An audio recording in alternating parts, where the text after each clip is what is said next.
Upon receipt po ng information, nag-create po tayo ng Special Investigation Team upang tutukan itong kaso na ito. Matapos ang insidente ng pamamaril sa loob ng opisina ng isang car dealership sa Fairview, Quezon City, pasado alas 12 ng hapon ng December 24, kaagad na bumuo ng Special Investigation Team ang Quezon City Police District upang hanapin ang suspect na isa ring security guard at kasamahan rin ng mga biktima sa ibinigay ng QCPD na kuha ng closed-circuit television o CCTV mula sa loob ng establishmento. Makikita ang pagpasok ng suspect at pagbaril sa dalawa nitong kasamahan na natutulog sa upuan. Sakuha naman mula sa taxi na pinara nito matapos sa nagawang krimen.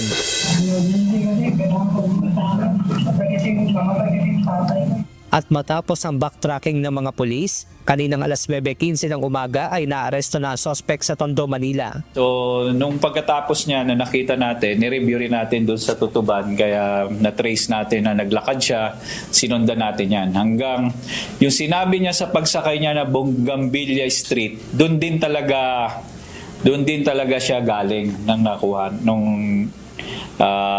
Yung pinag-estayan niya, napuntahan din natin yon.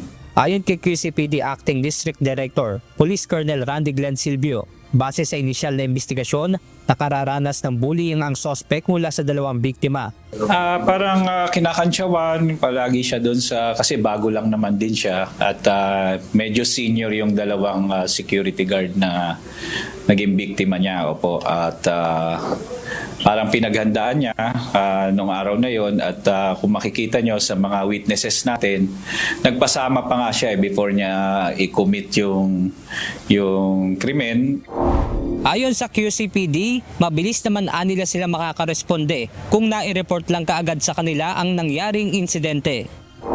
Kung may concerned citizen o mismo sila, alam nila yung 911, malapit lang din ang mga patrollers natin dyan, left and right. Dyan sa boundaryan kasi yung kabilang side ng Commonwealth ay ang PS16, Police Station 16 at Police Station 5 naman dito sa crime scene area. Inihahanda naman ng mga otoridad ang kasong murder laban sa suspect. Benedict Samson, UNTV News and Rescue.